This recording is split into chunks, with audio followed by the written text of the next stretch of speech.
మిత్రులారా, నేపాల్లో జరుగుతున్నటువంటి అల్లకల్లోలకు సంబంధించినటువంటి వార్త ఇంకా సర్దుమణిగా లేదు.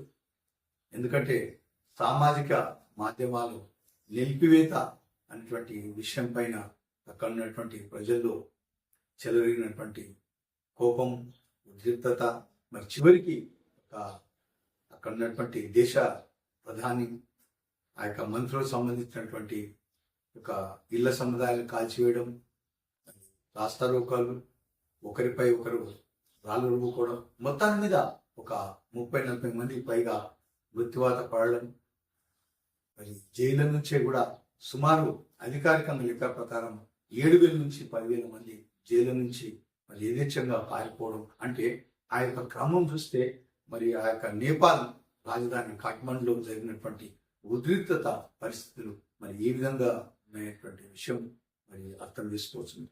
అటువంటి వార్త కూడా ఈరోజు ఈనాడులో ప్రధానంగా ఒక వార్త కూడా ఉంది. ఈరోజు ఈనాడు పత్రికలో ఉన్నటువంటి ప్రధాన అంశాలు చూద్దాం. మన రాజ్యాంగాన్ని చూసి గర్విస్తున్నాం, పొరుగు దేశాల పరిస్థితి ఎలా ఉందో చూడండి. బిల్లుల ఆమోదంలో రాష్ట్రపతి గవర్నర్లకు గడువు వివాదంపై విచారణ సందర్భంగా సిజే జస్టిస్ బిఆర్ గవాయ్ వ్యాఖ్యానటువంటి వార్త ఈ విధంగా ఉంది మిత్రులారా. ఇక సాదా పరిణామాలకు మోక్షం, క్రమబద్ధీకరణకు నోటిఫికేషన్ జారీ చేసిన ప్రభుత్వం అనేటువంటి వార్త. భూభారతి చట్టంలో ఇప్పటికే ప్రత్యేక సెక్షన్ 9.80 లక్షల దరఖాస్తులకు దక్కనున్న హక్కులైనటువంటి వార్త.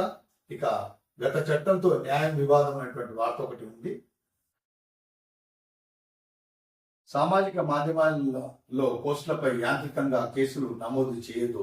ఇన్ఫా దేశం అశాంతిని ప్రేరేపించే ప్రాథమిక ఆధారాలు ఉంటేనే ముందుకెళ్లాలి.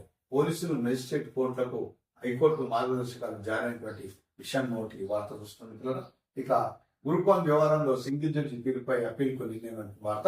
ఇక గాంధీ సరోవర్కు రక్షణ శాఖ భూములు ఇవ్వండి, కేంద్ర మంత్రి రాజ్నాథ్ సింగ్ కు ముఖ్యమంత్రి రేవంత్ రెడ్డి వినతి అనేటువంటి వార్త ఒకటి ఉన్నది. ఇక ఉద్యోగ సంఘాల జేఎస్సి అనేటువంటి వార్త ఒకటి ఈ విధంగా ఉంది. ఇక ప్రయోజనం ఎంతో దరఖాస్తులే లేవు అనేటువంటి వార్త ఒకటి ఉంది. నల్గొండ జిల్లా కొండమల్లిపల్లి తహసీల్దార్ కార్యాలయంలో అర్జీలు స్వీకరిస్తున్న రెవెన్యూ సిబ్బంది అనేటువంటి వార్త ఒకటి ఉంది. NFBS పై అవగాహన లేనితో అర్జీలకు ముందుగానే బాధితులు, సెల్ఫ్ వద్ద ములుగుతున్న 60 కోట్ల అనేటువంటి వార్త ఈ విధంగా ఉంది మిత్రులు. ఇక 10,000 మందితో బతుకమ్మ, కర్ఫ్యూ గుప్పిట నేపాల్ అనేటువంటి వార్త ఈ విధంగా ఉంది. ఈరోజు వెలుగు పత్రికలో ఉన్నటువంటి ప్రధాన అంశాలు చూద్దాం. ధరణిలో భూముల వివరాలు మార్చింది నిజమే అటువంటి వార్త ఇక్కడ ఉంది.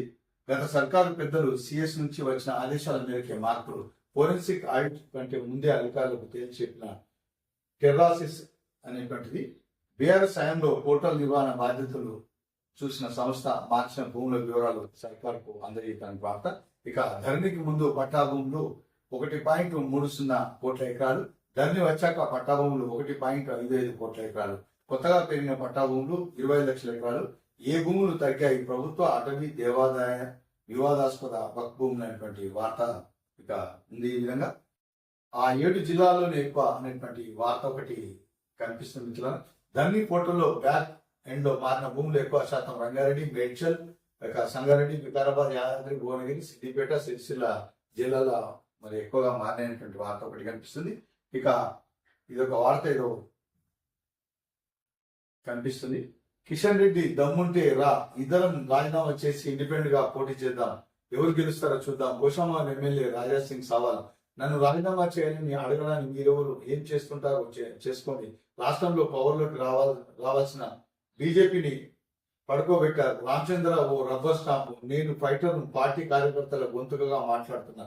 కొత్త కమిటీతో పార్టీ మరింత నాశనం అవుతుంది. హైకమాండ్ పిలిస్తే ఏం జరుగుతున్నదో చెప్పడానికి రెడీ అయినటువంటి ప్రకటన ఒకటి. రాజాసింగ్ మరి ఇటీవల రాజీనామా చేసినటువంటి రాజాసింగ్ మరి ఒక ఘాటుగా మాట్లాడుతున్నటువంటి విషయం మరి బీజేపీ మీద, మొత్తం మీద ఆ పార్టీలో ఒక విధమైనటువంటి అలజడి అనేటువంటి వార్త ఈరోజు మనం చూస్తున్నాం. 98 ఎకరాల రక్షణ భూములు ఇవ్వండి, గాంధీ సరోవర్ ప్రాజెక్టు కోసం కేంద్ర మంత్రి రాజ్నాథ్ ను కోరిన సీఎం రేవంత్ రెడ్డి. ఉదయవరం ఢిల్లీలో కేంద్ర మంత్రి రాజ్నాథ్ సింగ్ తో సీఎం రేవంత్ రెడ్డి అనేటువంటి వార్త ఒకటి ఈ విధంగా ఉంది. ఇక పిడుగులపాడి 9 మంది మృతి, గద్వాల నిర్మల్ జిల్లాలో 3 చొప్పున, ఖమ్మం జిల్లాలో 2, భద్రాద్రి జిల్లాలో 1 వార్త. ఇక కేటీఆర్ కవిత ప్రశ్నలకు సమాధానం చెప్పు, బుధవారం సిరిసిల్లలో నిర్వహించిన సకల జిల్లా సన్మాన కార్యక్రమంలో మాట్లాడుతున్న మంత్రి వివేకానంద వార్త ఒకటి ఉంది. ఇక ఈరోజు ఆంధ్రజ్యోతి పత్రికలో ఉన్నటువంటి ప్రధాన అంశాలు చూద్దాం. ఆ అధికారం సుప్రీంకు ఉంది, రాష్ట్రపతి గవర్నర్ల అధికారాల పరిధిపై సలహా ఇవ్వచ్చు అనేటువంటి వార్త ఈ విధంగా ఉంది. ఇక ఫ్యూచర్ సిటీ టు అమరావతి 211 కిలోమీటర్లు గ్రీన్ఫీల్డ్ ఎక్స్ప్రెస్ వే అలైన్మెంట్ దాదాపు ఖరారైనటువంటి వార్త. తెలంగాణ మీదుగా 3 రైలు మార్గాలు అనేటువంటి వార్త ఈ విధంగా ఉన్న మిత్రులారా. ఇక మోదీతో మాట్లాడేందుకు ఎదురు చూస్తున్నటువంటి వార్త కూడా ఉంది. మోహన్ భగవత్ కరుణా నేత అనేటువంటి వార్త ఈ విధంగా ఉంది. గ్రూప్ 1 పై అప్పీల్ అనే వార్త. ఇక రాజీ పడని జాతీయవాదిని గవర్నర్ గా జ్ఞాపకాలు 10వ సిపి రాధాకృష్ణన్ ఉపరాష్ట్రపతిగా రేపు ప్రమాణ స్వీకారం. రాధాకృష్ణన్ కలిసిన జస్టిస్ బి సుదర్శన్ రెడ్డి అనే వార్త. మొత్తాన్ని రేపు ప్రమాణ స్వీకారం చేస్తారట మరి ఉపరాష్ట్రపతి గారు రాధాకృష్ణన్ గారు. ఇటీవల గెలిచారు వీళ్ళు. ఇక సన్నన్నం మస్తు సుమి, మార్కెట్ లో తగ్గిన సన్నబియ్యం ధరలు, సంఘటన క్వింటాలకు 1000 దాకా, ప్రభుత్వం పంపించేసిన ఉచిత సన్నబియ్యం వల్లే రేషన్లో దొరుకుతుండటంతో తగ్గిన సన్నాల కొనుగోలు అనేటువంటి వార్త ఈ విధంగా ఉంది. మిత్రులలో కొంతమంది మరి ఒక రేషన్ కార్డు నుంచి తీసుకున్నటువంటి బియ్యం ఇట్లా తీసుకున్న కొన్ని రోజులకే మరి అమ్మకాలు కూడా చేస్తున్నారు అనేటువంటి వార్త కూడా స్పష్టమవుతుంది. మరి ఎందుకంటే ప్రభుత్వం ఒక ఆశయంతో ఇచ్చినటువంటి భూమి యొక్క బియ్యాన్ని సద్వినియోగపరచుకోండి, లేకపోతే తీసుకోకపోవడమే మంచిది. కేవలం అవి తీసుకొని మరి ఏదో కొన్ని రూపాయలకు అమ్మడం ఇది కరెక్ట్ పద్ధతి కాదు అనేటువంటిది అధికారం చూస్తున్నటువంటి మాట మిత్రులారా. ఈరోజు నమస్తే తెలంగాణ వార్తాపత్రికలో ఉన్నటువంటి ప్రధాన అంశాలు చూద్దాం. ఇక హైడ్రా పేరుతో దోపిడీ, జూబ్లీస్ కాంగ్రెస్ కు ఓటేస్తే మీ ఇల్లు కూర్చోడానికి లైసెన్స్ ఇచ్చినట్టే అనేటువంటి కేటీఆర్ అంటున్నటువంటి మాట. ఇక కార్మికుల చెమట పెద్దలకు మూట, బీమా సొమ్ముతో స్వాహా అనేటువంటి ఒక వార్త ఈ విధంగా ఉంది. ఇక రాజకీయ పోస్టులపై కేసులు చెల్లవు, నల్లబాలు కేసులో హైకోర్టు సంచలనం తీర్పినటువంటి వార్త ఈ విధంగా ఉంది. ఇక ఈ బ్రాంచ్ కొంటే క్విడ్ ప్రోకోనా అనేటువంటి వార్త ఈ విధంగా ఉంది. కాంగ్రెస్ లో గ్రూప్ 1 గుబులు, హైకోర్టు తీర్పుతో కాంగ్రెస్ నేతల్లో టెన్షన్, ప్రభుత్వానికి చెడ్డ పేరు వస్తున్న ఆందోళన, నీటి మూటైన రేవంత్ రెడ్డి జాబ్ క్యాలెండర్ అనేటువంటి వార్త ఈ విధంగా ఉంది. ఇక ప్రభుత్వాల ఉద్యోగుల్లో జీతాల కోత అనే వార్త. రాష్ట్రంలో 3 రోజులు భారీ వర్షాలు, రాత్రులలో పొగమంచు కురిసే అవకాశం ఉన్నటువంటి వార్త ఉంది.